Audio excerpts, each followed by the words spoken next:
Maraba da zuwan ku tashar mu ta Yau da Gobe Top TV. Domin samun shirye-shiryenmu sai ku danna subscribe, sannan ku danna ƙararrawa. Mun gode.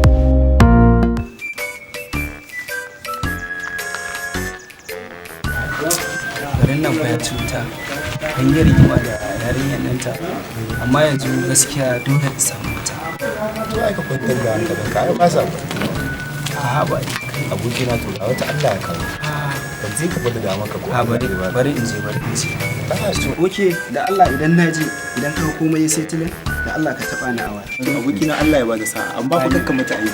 A haba abokina na.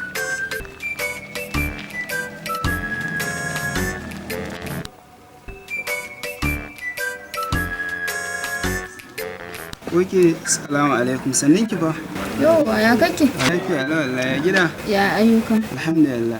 To madalla. Wato muna zaune ne a can, kawai kin zo giftawa, sai na ji wani abu ya soke ni a cikin zuciya. Allah sarki.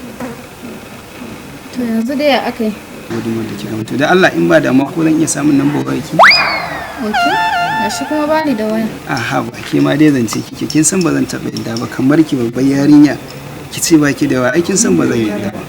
Da Allah in ba da ke bani lambar sai mu raka gaisa ko. Ok, ba san.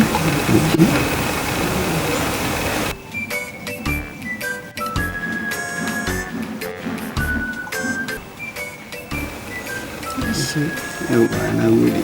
Da Allah me sunan malama? Fatima. Malama Fatima. Da kyau, ni kuma suna na Muhammad. Allah sarki Muhammad. Ya yi kyau sosai. Bayyana kuncin da zigata suke shiga sanadin soyayya. Hello? Na tura masa. Ya turo min da miliyan 100. To kuma gaskiya a'a ban bashi ba. Ƙwarai da gaske.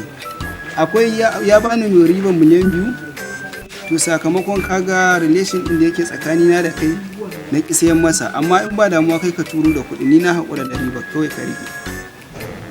A haba ana tare normal ne. Sai mun haɗu da daddare zan dawo. Ok, na gode.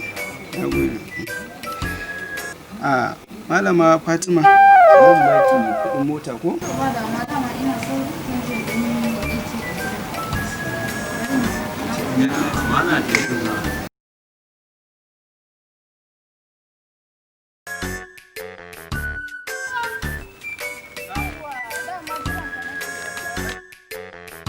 Hajiya, na ba maki.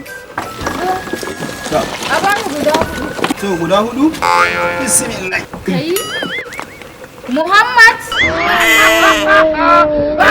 Hajiya, wannan ba Muhammad bane. Garba ne ya. Tabdijan. Dama Muhammad za ka kai Dubai, London a sai Dubai. Tura ruwa kake yi? Ba baba Muhammad bane, Garba ne mai ruwa. In kina so in baki, in baki so ni zan tafiya ta. Bari baki. Samarin zamani da kuma ke kai garin mutane za ka kai ka London Dubai. Ka kalle ka ɗau wahala wa a sai ruwa